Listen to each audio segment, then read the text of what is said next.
Assalamualaikum warahmatullahi wabarakatuh. Nama saya Wiwi Niska Febriani, NPM 1940 10 20 19. Saya dari jurusan Manajemen Sumber Daya Perairan. Di sini saya akan menjelaskan tentang sistem otot. Otot merupakan jaringan pada tubuh organisme yang mampu berkontraksi dan dipengaruhi oleh stimulus dari sistem saraf. Otot merupakan suatu organ atau alat yang berfungsi untuk menggerakkan tubuh ikan. Gerak sel terjadi karena sitoplasma merubah bentuk. Pada sel-sel sitoplasma ini merupakan benang-benang halus yang panjang yang disebut miofibril. Miofibril yaitu struktur filamen yang berukuran sangat kecil yang tersusun dari protein kompleks yaitu aktin dan miosin. Pada saat berkontraksi, filamen-filamen tersebut saling bertautan yang mendapatkan energi dan mitokondria di sekitar miofibril. Fungsi otot yang pertama yaitu untuk gerak melalui koneksi langsung dengan sistem rangka dan saraf. Yang kedua, gerakan yang halus untuk mempertahankan posisi vertikal atau postur. Yang ketiga, membantu untuk menghasilkan panas karena reaksi katabolik yang berkaitan dengan aktivitas otot. Yang keempat, dapat diubah ke dalam struktur lain seperti organ listrik pada ikan. Selanjutnya, klasifikasi otot. Yang pertama berdasarkan jenisnya, yaitu otot polos, otot bergaris, dan otot jantung. Yang kedua berdasarkan fungsi. Yang pertama voluntary, di bawah rangsang otak, dan involuntary, tidak di bawah rangsang otak. Yang ketiga berdasarkan letak, yaitu menempel pada rangka atau otot bergaris dan tidak menempel pada rangka atau otot polos. Selanjutnya otot bergaris, biasanya berupa blok-blok otot untuk ikan dewasa atau miotom dan embrio myomere. Lapisan pembungkusnya disebut mioseptum. Bentuk deretan otot secara horizontal, silostomata atau apnata, elasmobaransi, dan teleostei.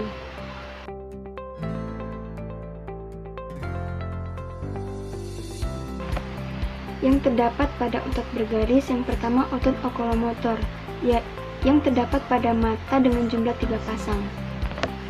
Yang kedua, otot hipobensial, terdapat pada dasar pirenex, rahang, hyoid, dan lekung insang atau berfungsi sebagai pengembang. Yang ketiga, otot branchiomerik, yang terdapat pada muka, rahang, dan lengkung insang yang berfungsi sebagai pengkerut. Otot yang bekerja terhadap rawan insang pada hiu ialah kelompok otot branchial dan terdiri dari otot-otot konstriktor, levator, dan interaqualia. Yang keempat, otot apendikular yang berfungsi untuk menggerakkan sirip. Otot bagian kepala, ada otot penggerak rahang bawah, otot penarik eksternal, bagian dorsal, bagian ventral, otot elevator palatini, otot penggerak rahang, dan otot penarik eksternal.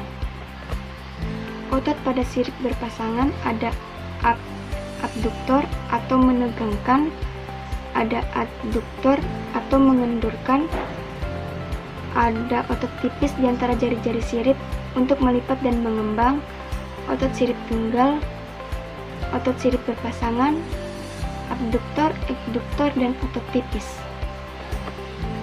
Urat daging jantung. Urat daging jantung juga disebut sebagai daging miokardium berwarna merah tua. Bagian luar dilapisi selaput perikardium dan bagian dalam selaput endokardium. Urat daging licin.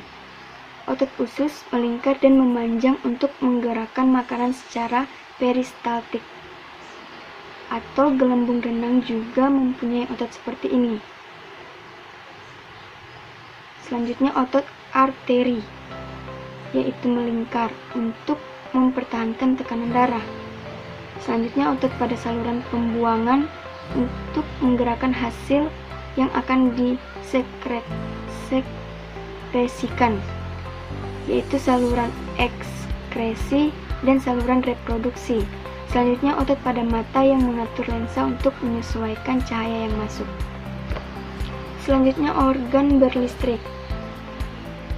Modifikasi dari sel-sel urat daging biasanya terdapat pada batang ekor terdiri dari 4 tumpukan keping elektropalet.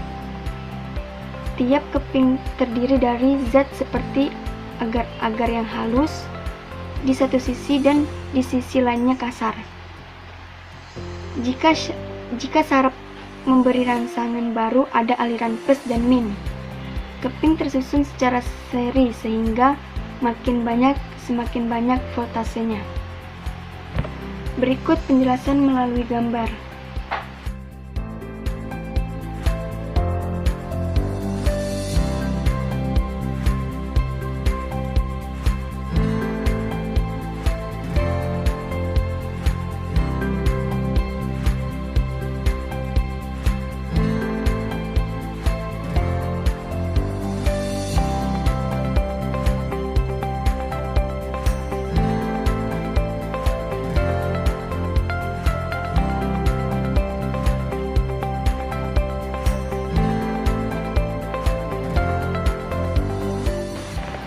Sekian penjelasan sedikit dari saya. Assalamualaikum warahmatullahi wabarakatuh.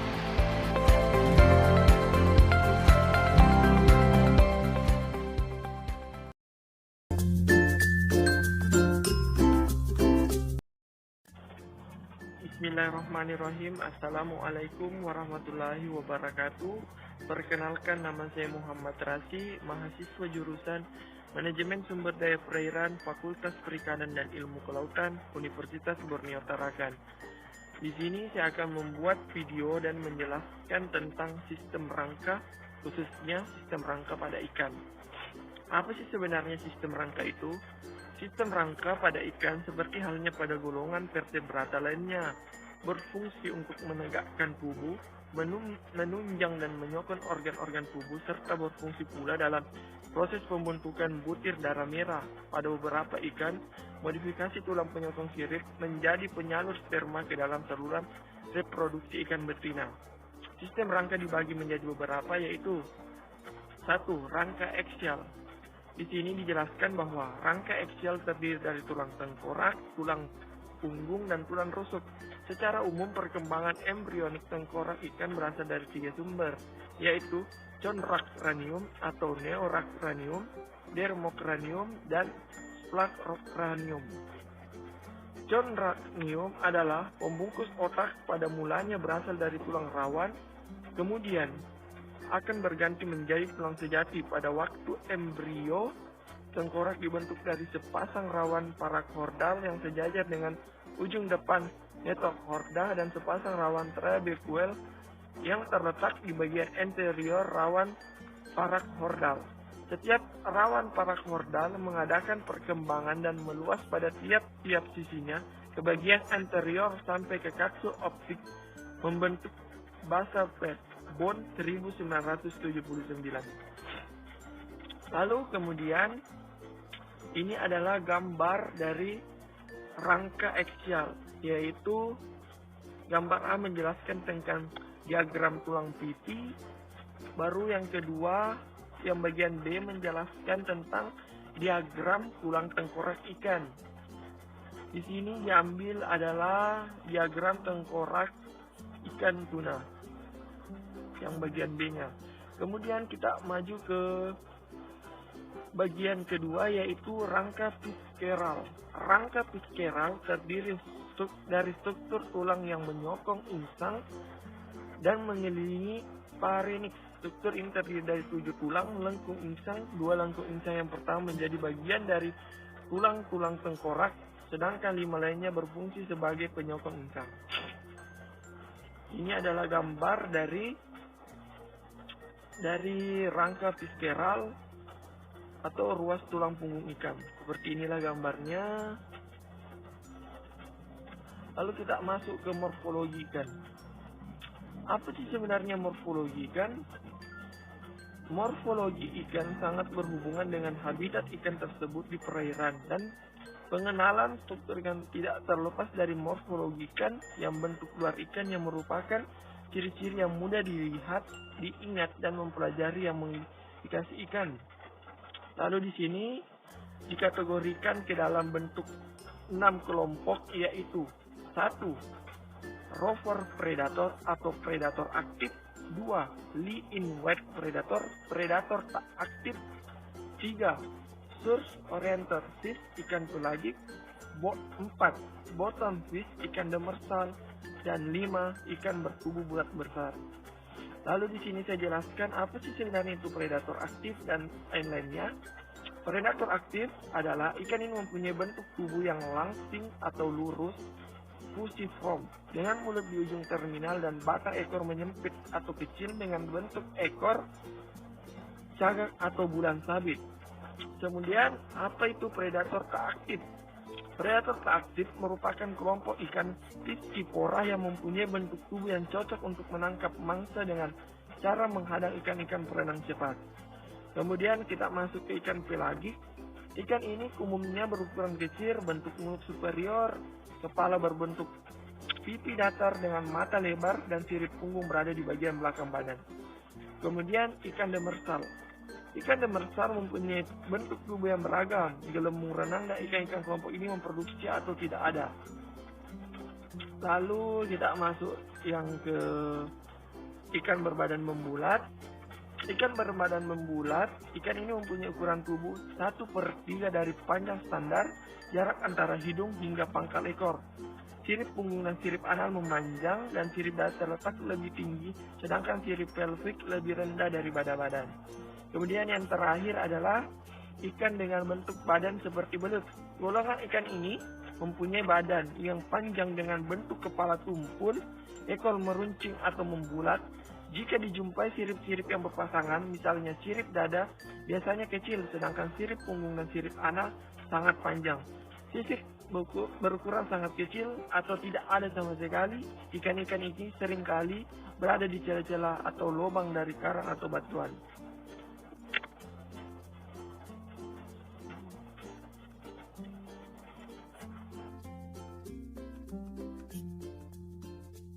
Assalamualaikum warahmatullahi wabarakatuh.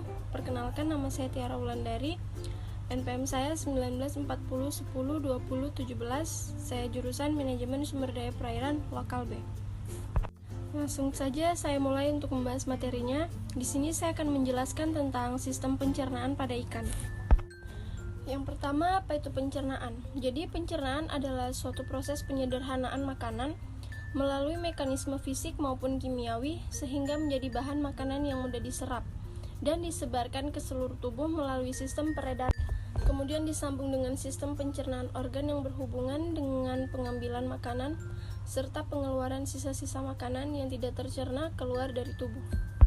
Kemudian alat pencernaan secara umum yaitu mulut dan rongga mulut, perut, usus, rektum, anus, kemudian organ pelengkap, pankreas, hati, dan embrio berupa tabung dari mulut, kemudian dewasa, mulut sebagai tempat masuknya makanan. Saya akan membahas tentang mulut. Yang pertama, silostomata atau agnata, yaitu mulut selalu terbuka, dan hagfish dilengkapi alat pengisap, dan lamprey dilengkapi dengan gigi. Yang kedua, yaitu elasmombrasia, umumnya terletak di bawah kepala. Rahang dilengkapi gigi yang umumnya berbentuk segitiga, tepinya tajam untuk menggigit secara aktif. Yang ketiga yaitu telestoi. Bentuk dan letaknya bermacam-macam sesuai adaptasinya. Kemudian berdasarkan letak mulutnya, yang pertama terminal yaitu membuka tepat di ujung, kedua subterminal inferior membuka agak ke bawah, dan yang ketiga subterminal inferior membuka agak ke atas.